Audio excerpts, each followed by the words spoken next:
I'm just excited sa pangyayari sa ating life. Diba? Life lately. Sara natin ito para ano.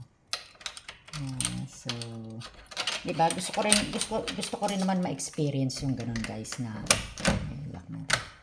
Katulad nung lola ko, diba dati na ganun ang ginagawa. Everyday siya nasa church. Nagsisimba siya, nagsaserve siya. At least man lang makapag-serve man lang tayo. Diba? Kahit na hindi naman nagsisimba din naman ako once in a while. Nagdadasal din naman ako when I wake up, bago matulog. So, tingnan natin kung ano yung feeling mag-serve sa God, diba? At least may nagawa ako na maigi. Day? Andiyan ka sa taas? Nagano ka? Naglilinis ka pa rin hanggang ngayon? Akala ko, naglilinis siya. Kanina pa siya umaga, naglilinis hanggang ngayon. So, yun na lang. Yeah.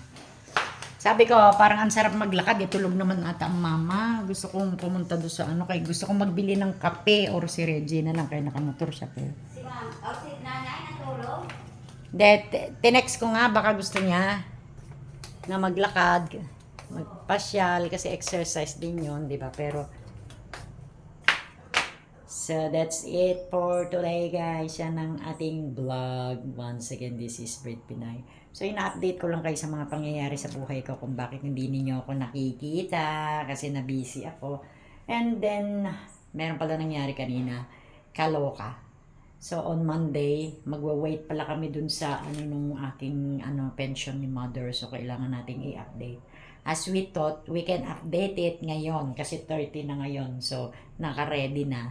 Kailangan pala isinisave mo yung mga reference number which is very very important pala. Na-delete ko. Nangyari, umulit tuloy kami. Nagbayad ulit kami ng another 600 peso. Di ba? Para sa PSA, Senomar ni mama. Kasi kailangan yun when you're updating a pension or anything else. So, we need to do that. So, at least, dalawa na. So, siguro, hanggang mga 2 years niya magagamit ni mama yun ng pag-update. Hindi na kami o-order ng Senomar kasi na-doble yung order namin. Ang ganda nitong bricks na to. Gusto ko siya. Oh? Huh? Nice. Very nice. That is what I love here. I love this place. I love this place in Cagayan de Oro. Diba? Yeah. So, thank you everyone. See you later on.